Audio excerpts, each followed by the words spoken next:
Nangangamba si dating PBA Commissioner Noli Eala sa magandang takbo ng koponan ng Terra Firma. Hiling niya sa PBA, huwag payagan sakaling umugong ng trade sa nasabing koponan.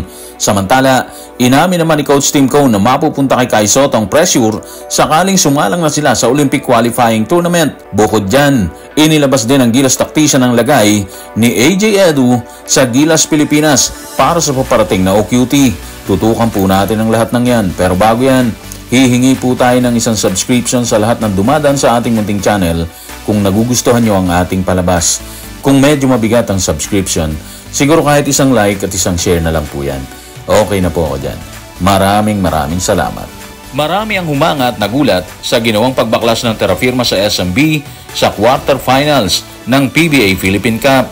At posibleng isa na si dating PBA Commissioner Noli Eala. Subalit sa gitna ng paghanga, nangangamba siya sa posibleng pagkawasak agad ng Terra Firma. Kaya may apela siya sa koponan at sa pamunuan ng PBA.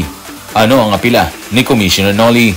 Tutukan natin siya sa kanyang official Twitter or X account. Masyado pang maaga para husgahan ang galaw ng Terra Firma sa Philippine Cup. Pero maraming silver linings.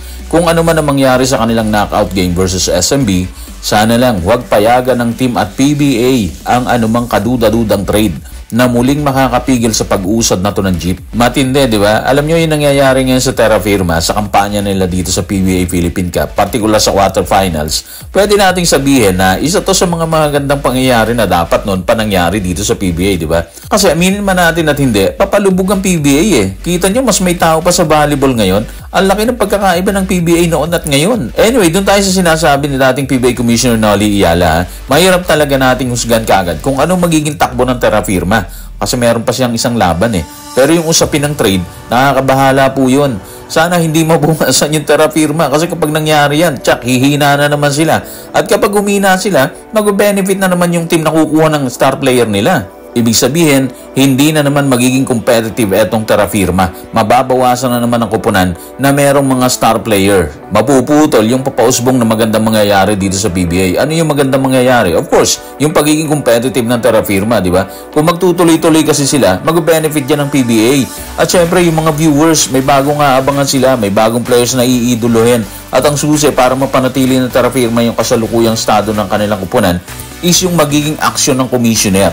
Kung papayagan ba nila na pitasin na lang ulit ng ibang team ang magiging star players ng Jeep, di ba? Tingin natin, mas liligha ulit yan ng kontrobersiya at yung issue na dati nang umiikot sa loob at labas ng liga. Kung tila nababahala si dating PBA Commissioner Noli Eala sa posibleng mangyari sa Terra Firma, masaya namang ibinalita ni Coach Tim na patungo ng state si Kai Sotto para sa pangarap nitong pagpasok sa NBA.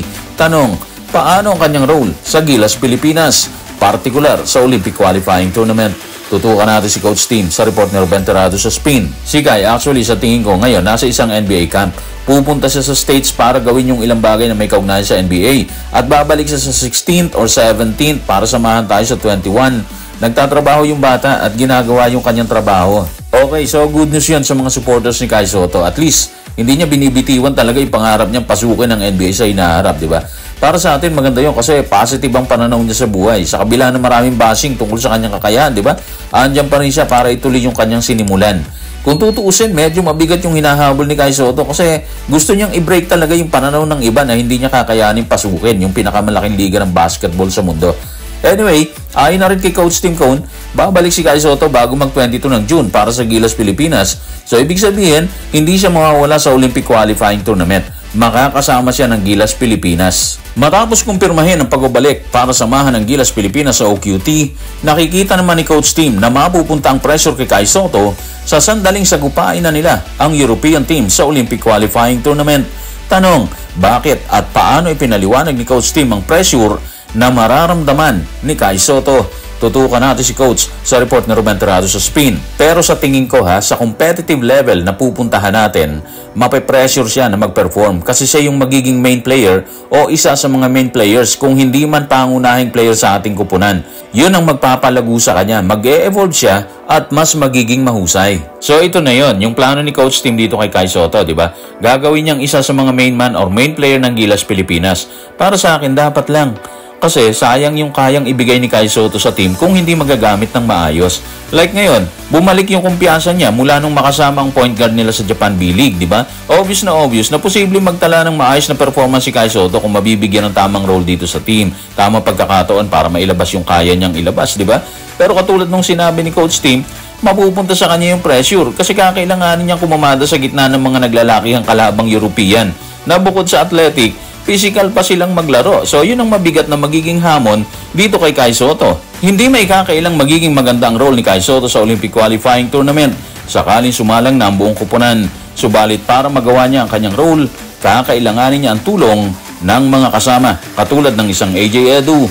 Tanong, ano nga ba ang magandang balita kay AJ Edu kung meron man? Makakasama ba siya sa hanay ng gilas sa Olympic Qualifying Tournament? Tutukan natin ang paliwanag ni Coach Tim sa report ni Ruben Terrado sa Spin. Hindi pa siya bumabalik sa paglalaro pero nasa pinakadulo na siya ng kanyang pagtatapos ng proseso ng kanyang rehab.